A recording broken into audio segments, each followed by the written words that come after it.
What's good with it? This your boy ReRocK100. I'm trying to get my shoe on, man. I don't know if I can even see that. Whatever. Hey, I'm gonna get straight to it. Another video from me to you, part 3. Another food for thought. Alright. Yeah, I think it's still going.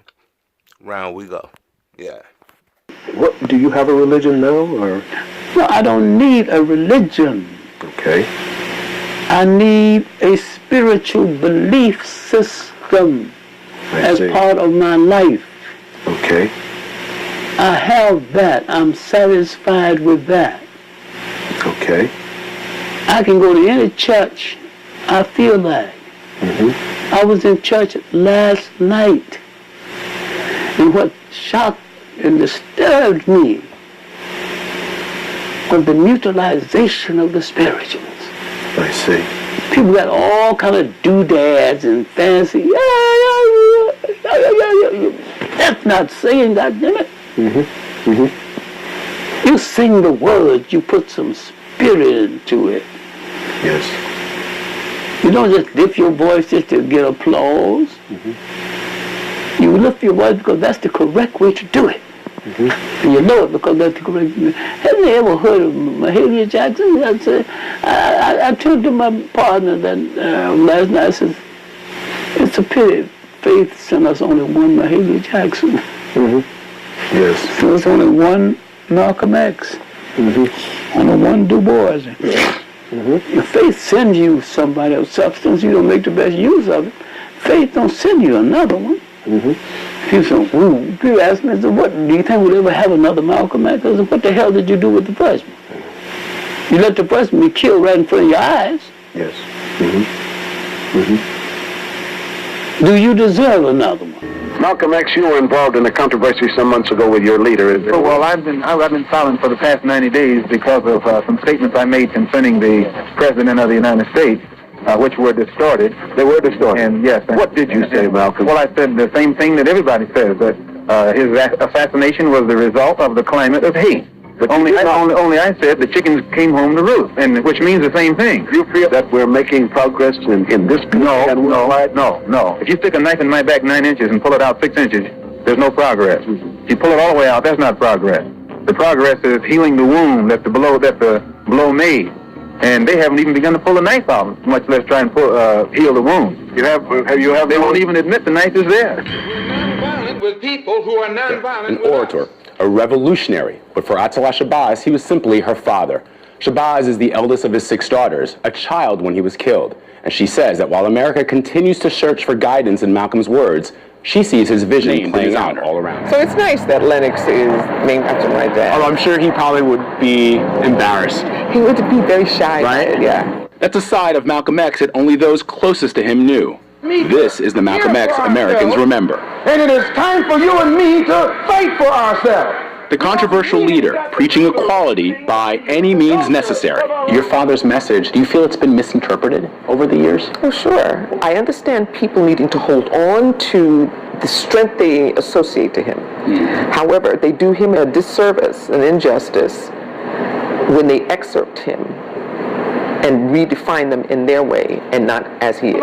Here in Harlem, Malcolm, angry over poverty, police brutality, and segregation. Critics labeled him a radical militant.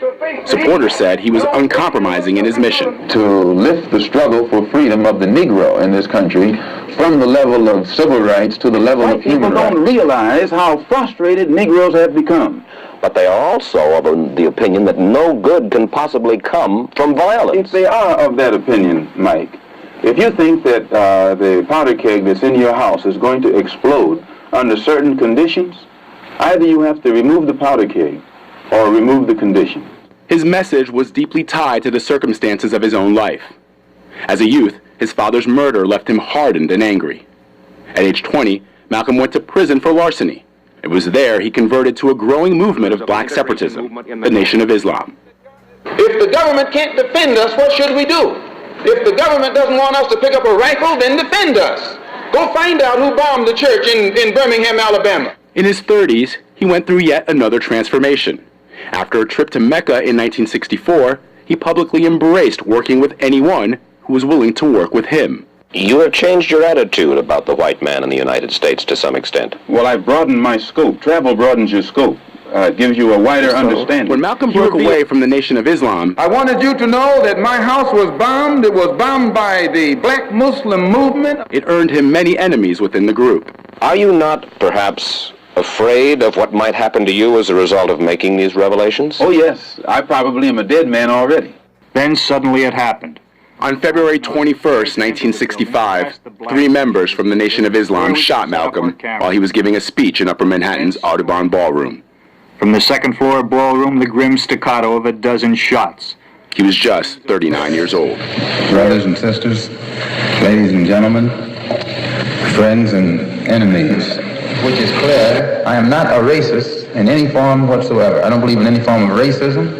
I don't believe in any form of discrimination or segregation. I believe in Islam. I'm a Muslim. And there's nothing wrong with being a Muslim. Nothing wrong with the religion of Islam. That just teaches us to believe in Allah as the God, and those of you who are Christians probably believe in the same God.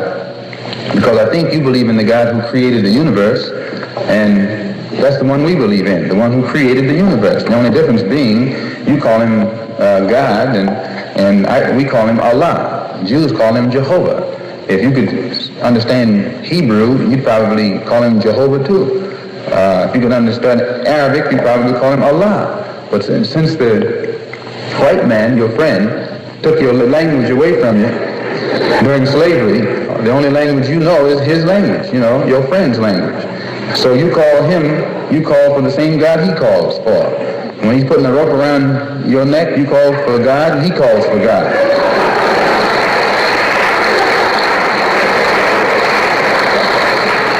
And you wonder why the one you call on never answers you. When I was in the black Muslim movement, they didn't have the real religion of Islam in that movement. It was something else. But the real religion of Islam doesn't teach anyone to judge another human being by the color of his skin. The yardstick that is used by the Muslim to measure another man is not the man's color, but the man's deeds, the man's conscious behavior, the man's intention. And when you use that as a standard of measurement or judgment, you never go wrong. But when you just judge a man because of the color of his skin, then you're committing a crime, because that's the worst kind of judgment. If you judge him just because he was a Jew, that's not as bad as judging him because he's black. Because the Jew can hide his religion. He can say he's something else, in which a lot of them do that. They say they're something else.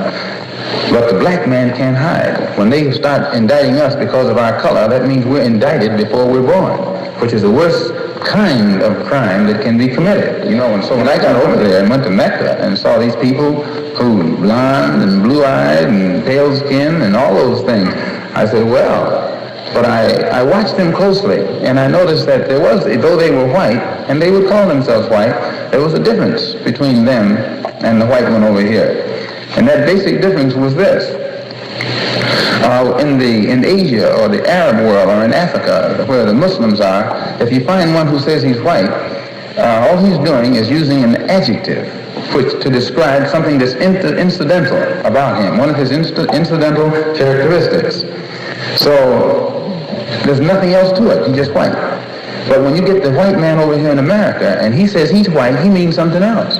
You can listen to the sound of his voice when he says he's white. He means he's boss. That's right. That's what I'm talking about. That's what. Despite the fact that I saw that Islam was a religion of brotherhood, I also had to face reality. And when I got back into this American society, I'm not in a society that practices brotherhood. I'm in a society that might preach it on Sunday, but they don't practice it on no day, on any day. And so since I could see that America itself is a society where there is no brotherhood, and that this society is controlled primarily by racists and segregationists, and it is, this is a society whose government doesn't hesitate to inflict the most brutal form of punishment and oppression upon dark-skinned people all over the world.